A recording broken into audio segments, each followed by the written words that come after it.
had all these people that like seemed to like want to be there instead of like having to be there, or didn't seem to be doing it like to try and get ahead in there. I mean, sure, they'll learn a lot and do more after, but it's not like Henry was there like, it was more like they were behind the project than like it was about themselves. Yeah. So I thought that was cool. Like even Renee said like he's never been on a set where everybody's like happy and like Yeah, it was good. It was very smooth. I was expecting a worse, but it didn't happen. So it was very smooth and very good. Any drama or setbacks? There wasn't really no drama. You know, of course there's personalities that clash on set, but it's nothing that can't be resolved. Yeah. You kept everybody like at a. I think because we're watching you and you just seem pretty like all together. So everybody just like, oh, we don't want to look stupid. So. Yeah. But what about like on the first day in Eva, the generator got stolen? Oh well.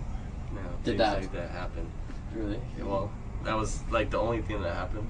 That was like seemed like it was kind of good, like how much was gonna get. But did that eat into your budget a lot?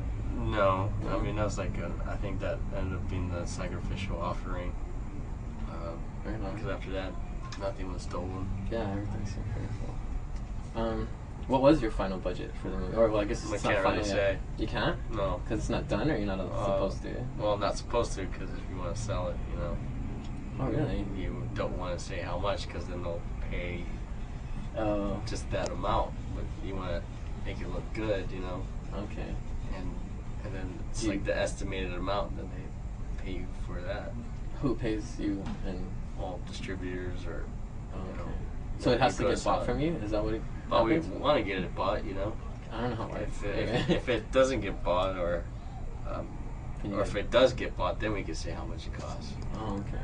It's kind of like you keep your budget under wraps.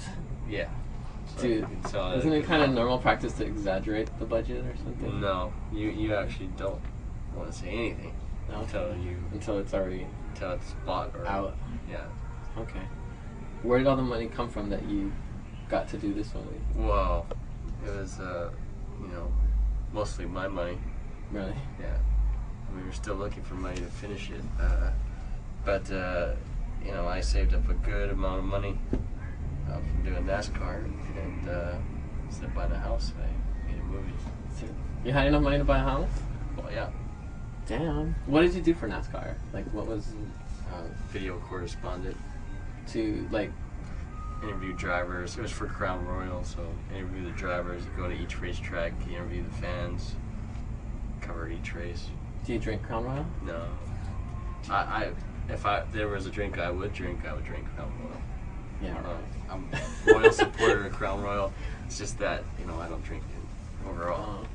So you have to say that you would drink Crown Royal if you were drinking it? I would say it regardless. I mean, they were good to me. Oh, really? Okay. Right on. Let's see. How did you? So, like, all your actors, they seem pretty good, like professional. Yeah. It was kind of funny to hear everybody on this set, like, oh, she can act, yeah. Yeah. Like, how did you meet them? You worked with Milan before on Barry. Yeah. How do you know Milan? Milan, well, I knew Milan for a long time from acting class, but we were friends, and he did Barry, and then after that, I thought he'd be good for the feature because he was really strong and pretty. Yeah. How did you meet Jane? Jane, Vince suggested her and sent me pictures and some stuff, and I saw her at an acting showcase, and thought she should try out. Told her she should try out. She tried out, did really good, so that's how we met Jane. Did a lot of people try out for her? Yeah. Really? A lot. But she was the only one that really stood out. And it was a SAG production, so we were getting some inquiries from LA, but we didn't. I mean, at the time, just didn't have money to fly people out. Okay. Like, are you SAG? No, I'm not SAG. No. Do you want to be in a union, or? I can't say anything about that without getting in trouble. Really? Yeah. Yeah. Okay. Was there other people, like a lot of people on the set, were they union? Yeah. Well, SAG, not the other unions, just SAG. SAG was really good and very helpful, and Was the crew union or anybody? No, crew can be union, you know, on these things.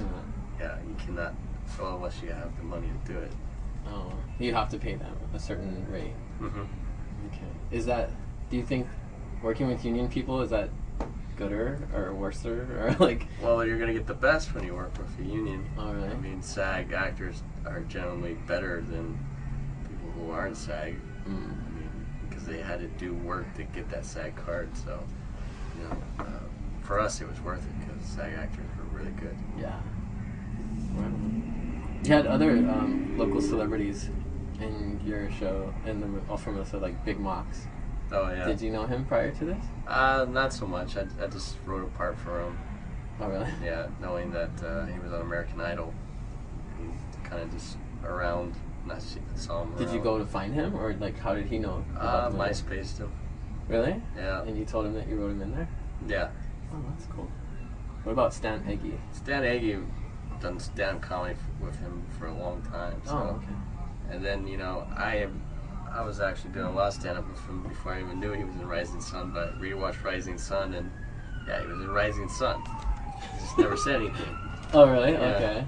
But he's like a big part in Rising Sun, like Sean Connery and Wesley Snipes. He's like the bad Watch guy. Rising Sun. Yeah. Okay. Oh, what about Andy Bumatai? Well, Andy I've known a long time too. I mean, he was the guy that got me into, well, Augie got me into stand-up comedy, but Andy was the guy who mentored me. Yeah. You know, Kind of took you under his wing. yeah, took me under his wing. Right on. So, okay. And Kimberly Estrada. She kind of emailed us and said she wanted to be in it.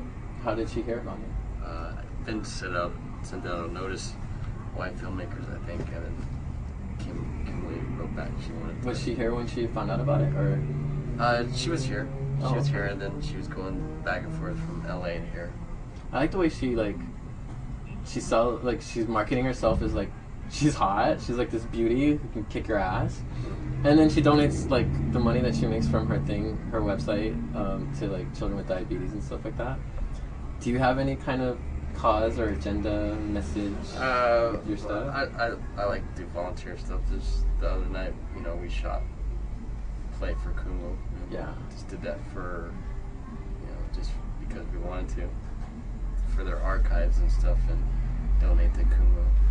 But I haven't come up with something that I could just consistently give money on. But you seem to do a lot around town, more to keep things alive and support local people. Yeah, just to help out. Right on. What do you hope to do with your movies? Like, do you want to be rich and famous, or?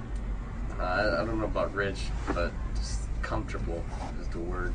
Okay. I don't care if I'm famous. I just want to be comfortable and, you know, make good stuff.